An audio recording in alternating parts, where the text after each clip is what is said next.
Arsenal didn't just beat Leeds, they tore them apart. 5-0 at the Emirates, and it didn't feel like 3 points. It felt like a threat, a warning shot echoing from North London across the entire Premier League. This wasn't the Arsenal of old. This wasn't the fragile team that could be undone by one injury, one bad day, or one mischance. This was a machine, ruthless, balanced, and terrifyingly complete. But here's the question that should keep every rival manager awake at night. If Arsenal are this strong in August, what will they look like in May?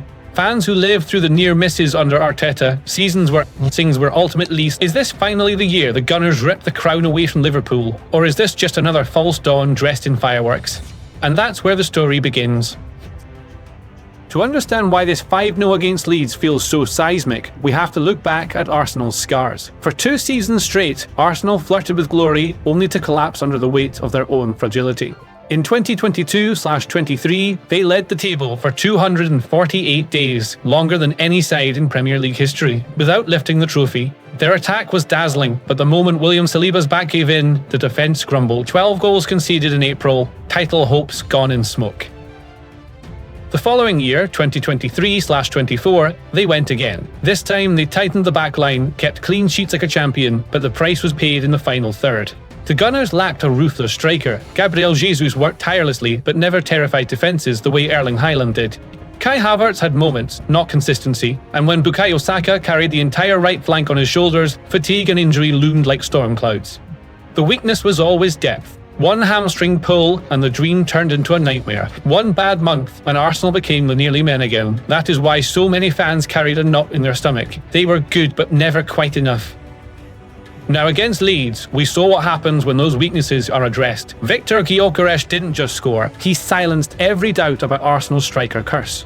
Jurrien Timber didn't just defend, he scored twice, proving set pieces are now a lethal weapon. And when Saka and Odegaard limped off, the team didn't collapse. The machine kept rolling. The pain of those past failures still lingers for supporters.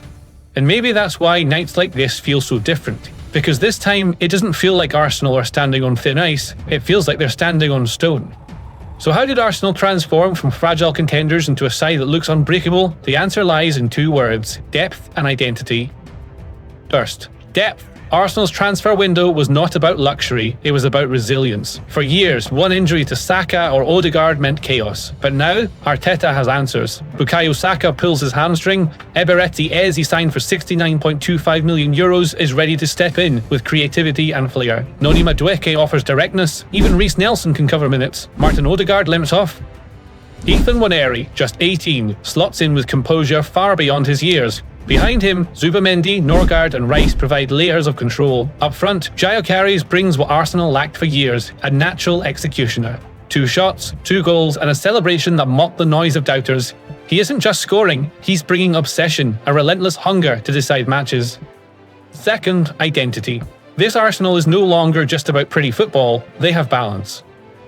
Set pieces. Since the start of last season, Arsenal have scored more from corners than any club in Europe's top 5 leagues. Declan Rice's delivery and Timber's aerial dominance are weapons, not coincidences. Defence. Another clean sheet against Leeds. Raya behind an iron wall of Saliba, Gabriel, Calafiori and Timber means Arsenal can suffocate opponents before they even breathe. Youth pipeline Max Daumann at just 15 didn't just appear, he won a penalty on debut. That is fearlessness. That is continuity. Hale End keeps delivering and Arteta keeps trusting.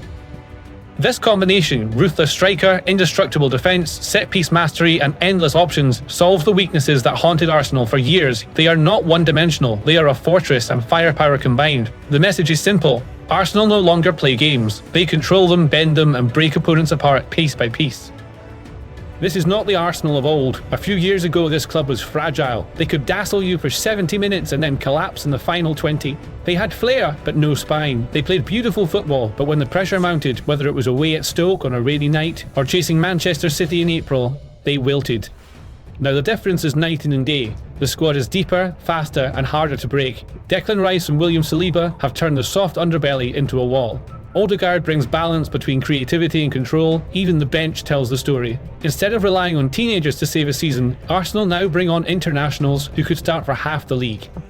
The comparison stretches further than just players. Mentality has shifted. Before, Arsenal were satisfied with progress. They spoke of potential. Today, progress is not enough. They measure themselves against titles, not top four. They are not just hoping to challenge, they are demanding to. And perhaps the most striking change, fear. For the first time in over a decade, Arsenal do not just respect their rivals, they make rivals respect them. The statement from North London is loud and undeniable. Arsenal are no longer just contenders, they are genuine challengers to the throne. Their mix of youth, tactical discipline and battle scars has transformed them into a side that knows both how to thrill and how to endure. But the journey isn't finished. Arsenal's greatest enemy is not just City or Liverpool or the chaos of the Premier League, it's time. Can this young squad maintain its hunger? Can they avoid the fate of so many nearly teams that rose with promise but fell before establishing dominance? The answer lies in leadership. Declan Rice has become the heartbeat, Odegaard provides calm in the storm, and Arteta, once the apprentice, now carries himself like a master, refining details and turning setbacks into fuel. Arsenal have been building brick by brick, year by year.